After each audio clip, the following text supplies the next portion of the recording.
Hi dear children, today we are going to discuss another topic, equivalent resistance of a resistor. Okay, so here I think first lesson we have discussed equivalent capacitance of a capacitor. Okay, series combination as well as the parallel combination we have discussed it. The same way here in the second lesson we are discussing on the basis of a resistor.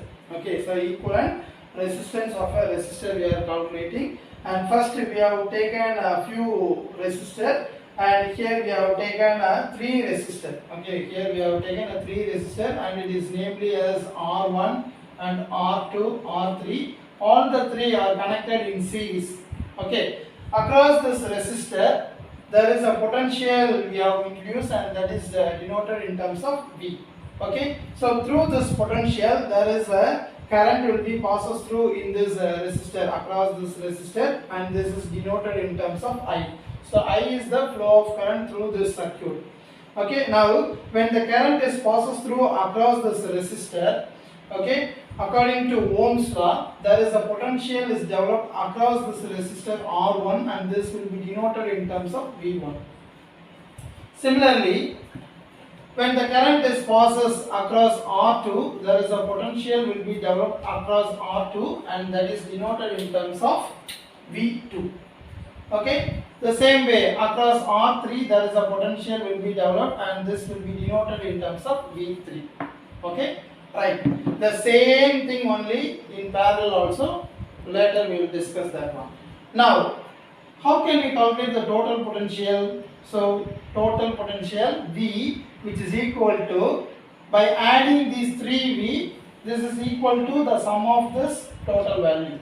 Okay, so now this V, which is equal to V1 plus V2 plus V3. So how can we calculate this total value? By adding these 3 values, we can get this total value V.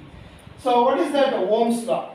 Okay, so what is that Ohm's law? Ohm's law is nothing but a simple formula we know since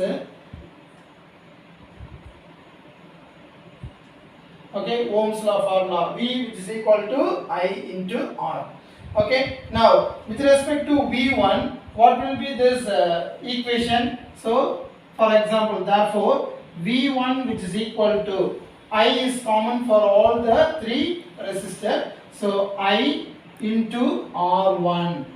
Okay, the same way V2, which is equal to I into R2.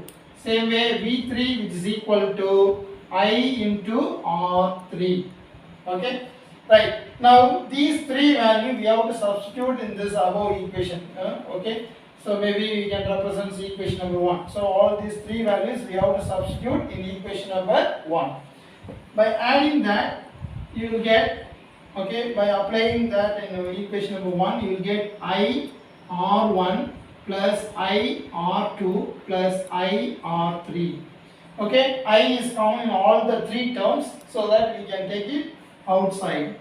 So I R1 plus R2 plus R3. Okay, like this we have to write, and this is nothing but V. Now, with respect to the total potential, okay, what will be the Ohm's law? It is very simple. We have to write I into Rs. Okay, so why we have to write like this Rs? Because the effective resistance of the combination or the equivalent resistance of this series combination, and this will be denoted in terms of Rs. So I Rs, which is equal to I R1 plus R2 plus R3.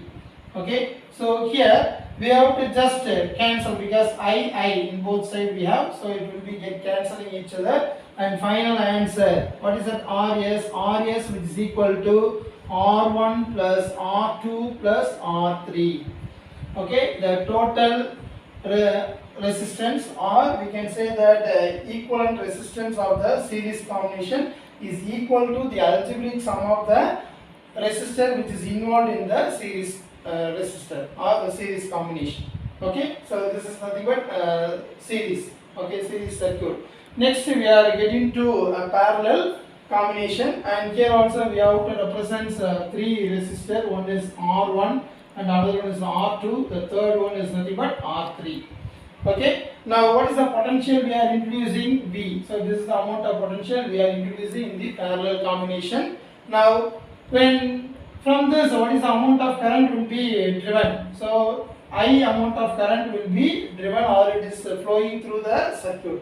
So when this circuit is reaches at this point, okay, it will be divided into two. So here one portion, and through this R1 is another one portion of current will be passes through, and flowing through this R1 will be denoted in terms of I1. Okay, through this R1, what is the amount of current will be passes? This will be denoted in terms of I1. Now the remaining current will be passes across this line. When this current is reaches at this junction, once again it will be divided into two portions. So what is the amount of current will be passes through across R2, and this will be denoted in terms of I2. Okay, very good. So this is nothing but I2. And now what will be the remaining current which is passes through across R3, and this will be denoted in terms of I3. Okay, now comparing these two equations, we can come to one conclusion. Here the current is constant. Okay, when the series combination, current is constant. Okay, and here current is varying. Okay, here current constant, here current varying, and here the potential varying, V1, V2, V3, but here across R1, R2, R3 potential is constant. Okay, when the resistor is taken in terms of series, current is constant, then potential will be varying. When the resistor is taken in terms of parallel combination, potential is constant, current will be varying. So this is one of the important one word you can keep in your mind. Right, now how can we calculate the total current? So this will be denoted in terms of I. So I, which is equal to I1 plus I2 plus I3. Okay, maybe we can keep it equation number 1. Okay, we can keep it as 1. Now same formula, Ohm's formula. Okay, so the same formula, but we have to rearrange. How can we rearrange? Since I, which is equal to, so this I we can keep it as it is, this R we can bring it into the left hand side, then this equation will be rewritten like this, V divided by R. Okay, now this condition we have to apply instead of I1, I2 and I3 as well as in I. Okay, by applying this you will get I1, which is equal to, because potential is constant, so we have to keep it as it is, this V. So okay, V divided by R1. With respect to I2, V divided by R2. Okay, I3, which is equal to V divided by R3. Now this I1, I2, I3, these three values we have to substitute in the above equation. Then you will get I, which is equal to V divided by R1 plus V divided by R2 plus V divided by R3. Okay, now here V is common in all the three terms. V is common, so take it outside. So if you take it outside, you will get V 1 divided by R1 plus 1 divided by R2 plus 1 divided by R3. Okay, and what about this I? So instead of this I, we have to substitute. What is that? V divided by Rp. Okay, V divided by Rp. The same equation only. So V divided by Rp. Why we have to introduce P? Because parallel combination. Since it is a series combination, yes, and here parallel combination P. Now V and V, both left hand side and right hand side we have, so it will be get cancelled. And what about the remaining? So 1 divided by Rp, which is equal to 1 divided by R1 plus 1 divided by R2 plus 1 divided by R3. So this is nothing but the equivalent resistance of a resistor in terms of parallel combination. So the total resistance of the parallel combination, the reciprocal of total resistance of the combination is equal to the algebraic sum of the reciprocal of individual resistance. Okay, once again I repeat, the total effective resistance. Okay, the total effective resistance, or we can say that equivalent resistance of the parallel combination is equal to the reciprocal of, okay, reciprocal of the individual resistance of the resistor. Okay, I hope you can able to understand this derivation. If you have, you can ask me any doubt at any time. Thank you very much.